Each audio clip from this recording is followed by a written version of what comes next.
శ్రీ గురుభ్యో నమః. శ్రీ మహాగణాధిపతయే నమః.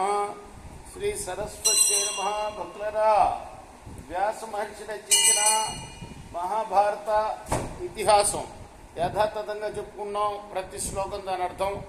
ఇందులో భాగంగా నిన్నటి వరకు మనం ఆది సభ, అరణ్య, విరాట, ఉద్యోగ, భీష్మ, ద్రోణ, కర్ణ, శల్య, సౌప్తిక, స్త్రీ పర్వాలని 11 పర్వాలు పూర్తి చేసాం. 18 పర్వాల్లో 12వదైన శాంతి పర్వంలో కూడా మనం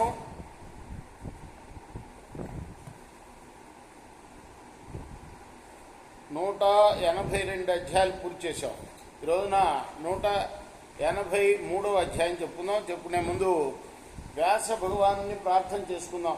వ్యాసాయ విష్ణు రూపాయ వ్యాస రూపాయ విష్ణవే నమో వై బ్రహ్మనిధయే వాసిష్ఠాయ నమో నమః. నారాయణం నమస్కృత్య నరం చైవ నరోత్తమం దేవీం సరస్వతిం వ్యాసం తతో జయముదీరయే.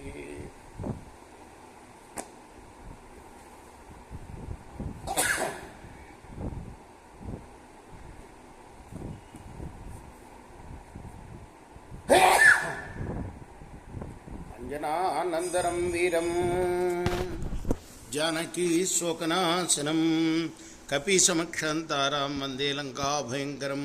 సదా నింబవృక్షస్య మూలాధివాసాత్ సుధాస్రావిణంతిక్తమప్యప్రియంతం తరుం కల్పవృక్షాదికం సాధయంతం నమామీశ్వరం సద్గురుం సాయినాథం. సమర్థ గురు సాయినాథ్ మహారాజ్ की जय. భృగు మహర్షి భరద్వాజుల సంవాదం గురించి ధర్మరాజుకి భీష్ముల వారు చెప్తున్నారు.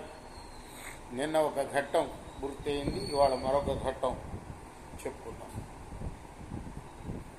భరద్వాజ ఉవాచ ప్రజా విసర్గం వివిధం కథం సృజుతే ప్రభు మేరు మధ్యే స్థితో బ్రహ్మ తద్బ్రూహి ద్విజసత్తమా.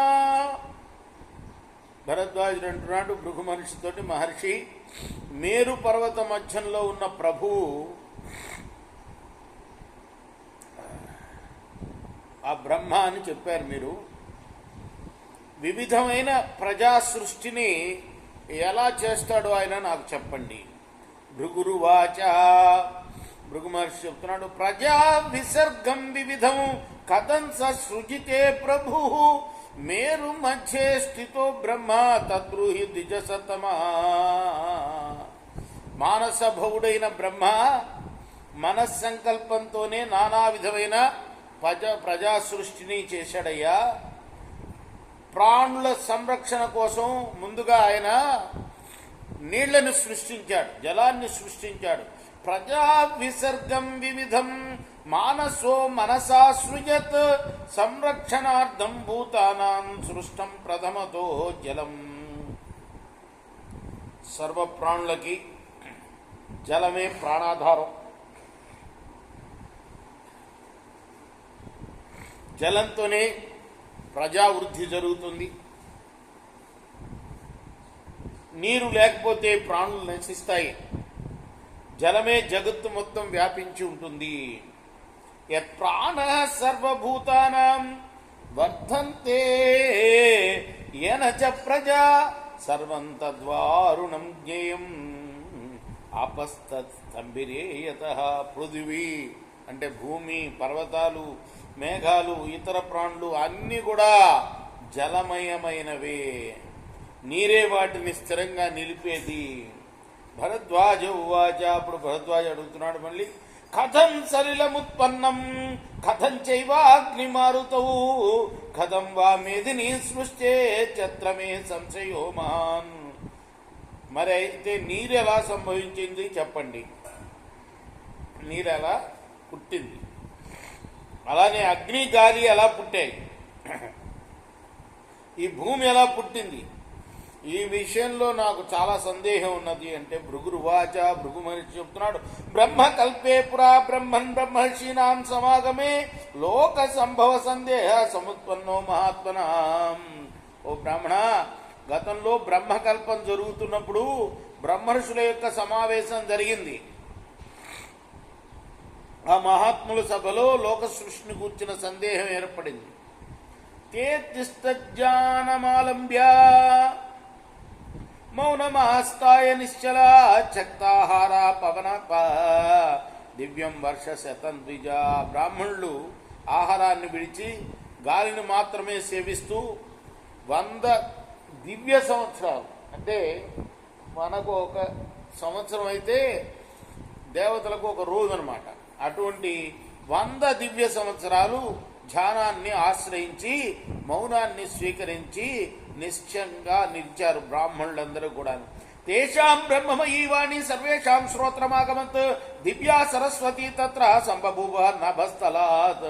ఆ ధ్యానావస్థలు వారందరికీ బ్రహ్మమయమైన వాక్కు వినిపించింది. ఆకాశం నుండి ఆకాశవాణి వినిపించిందనమాట. పురాస్థిమితమాకాశం అనంతమచలోపమౌ నష్టచంద్రార్కపవనం ప్రసుప్తమివ సంభవౌ. ఒకప్పుడు అనంతమైన ఈ ఆకాశం కొండలాగా నిశ్చలంగా ఉండేది. చంద్రుడు, సూర్యుడు, గాలి ఎవరికి కనిపించేవి కాదు. ఆకాశం నిద్రిస్తున్నట్లు అనిపించేది. తతః సలిలముత్పన్నం తమసీ వాపరం తమః తస్మాచ్చ సల్లోత్పీడాం ఉదతిష్టత మారుతః. ఆకాశం నుండి అప్పుడు నీరు పుట్టింది. అంధకారంలో మరో అంధకారంలాగా అది ఉండేది. ఆ సలిల ప్రవాహం నుండే గాలి ఎగిసింది. యదా భాజ నమచ్ఛిద్రం నిశ్శబ్దమివ లక్ష్యతే తచ్ఛాంభసవ సూర్యమణాం నా శబ్దం కురితే నిరహ. రంధ్రం లేని కుండ నిశ్శబ్దంగా ఉన్నట్లుంటుంది. దానికే రంధ్రం చేసి నీటిని నింపుతుంటే గాలి ఆ కుండలో ధ్వనిని కల్పిస్తుంది. తదా సలిలం సమృద్ధే నమసోద్దే నిరంతరే భిక్షాన్నవతలం వాయు సముత్పత్తి కోచవాన్. అదేవిధంగా ఆకాశం అంతా నిరంతరంగా నీటితో నిండిపోతుంది. అప్పుడు ఆ ఆర్ణవ తలాన్ని బద్దలు చేసి మహాఘోషతో గాలి ఎగిసింది.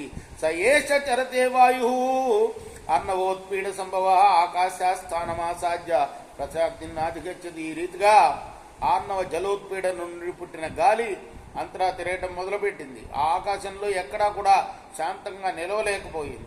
తస్మిన్ వాయువ్యంబు సంఘర్షే దీప్త తేజ మహాబల ప్రాతురభూతూర్ధ్వశిఖ కృత్వాన్ ఈ స్థిమిరం నభ. జలవాయువుల మధ్య జరిగిన ఈ సంఘర్షణలో తేజోమయుడు మహాబలుడైన అగ్ని ఊర్ధ్వజాలతో పుట్టాడు. ఆకాశంలోని చీకటిని నశింపజేశాడు. అగ్ని పాన సంయుక్త కంసమాక్షపతే జలం సోగ్నిమారుత సంయోగాత్ ఘనత్వం ఉపపద్యతే. అగ్ని గాలితో కలిసి నీటిని ఆకాశం మీదకి లాగాడు. ఆ నీరు అగ్ని వాయువులతో కలిసి ఘనీభవించింది. తస్యాకాశే విపుత్ర స్నేహతిష్టతి యోపర ససంఘాతత్వమాపన్న భూమిత్వమనుగచ్చతి. ఆ నీటి చెమ్మ కూడా ఆకాశంలో పడి ఘనీభవించి అప్పుడు అది భూమిగా పరిణమించింది. ఏ విధంగా పంచభూతాలు పుట్టాయో చెప్పాడనమాట భృగు మహర్షి భరద్వాజ మహర్షి. రసానాం సర్వగంధానాం స్నేహానాం ప్రాణాం తథా భూమిర్యో నిరిహాజ్ఞయ యశాన్ సర్వం ప్రసూయతే. రసాలకు, సర్వగంధాలకు, స్నేహాలకు, ప్రాణులకి భూమి కారణమైంది. ఆ భూమి నుండే సమస్తం ఉద్భవిస్తుంది. అంటే మొట్టమొదటి ఆకాశం తర్వాత నీరు తర్వాత గాలి తర్వాత ఆ జలవాయువుల సంఘర్షణలో పుట్టింది అగ్ని. మరి ఆ తర్వాత అగ్ని వాయువులతో కలిసి రెండు కలిసి ఘనీభవిస్తే అది భూమిగా పరిణమించింది. ఆ భూమి సర్వగంధాలకి, అన్ని ప్రాణులకి భూమి కారణమైంది అని చెప్పాడు. ఇది శ్రీ మహాభారతే శాంతి పర్వణి మోక్షధర్మ పర్వణి భృగు భరద్వాజ సంవాదే మానస భూతోత్పత్తి కథనే చసీచ్ అధిక శతతమోధ్యాయ. ఇది వ్యాస మహర్షి రచించిన మహాభారత ఇతిహాసంలోని శాంతి పర్వంలోని 183వ అధ్యాయం, రేటు 184వ అధ్యాయాన్ని ప్రారంభం చేద్దాం. కృష్ణార్పణమస్తు. సాయి కృష్ణార్పణమస్తు. స్వస్తి ప్రజాభ్య పరిపాలయంతాం న్యాయేన మార్గేణ మహిమహీషా గోబ్రాహ్మణేభ్య శుభమస్తు నిత్యం. లోకా సమస్తా సుఖినో భవంతు. కృష్ణార్పణమస్తు. సాయి కృష్ణార్పణమస్తు.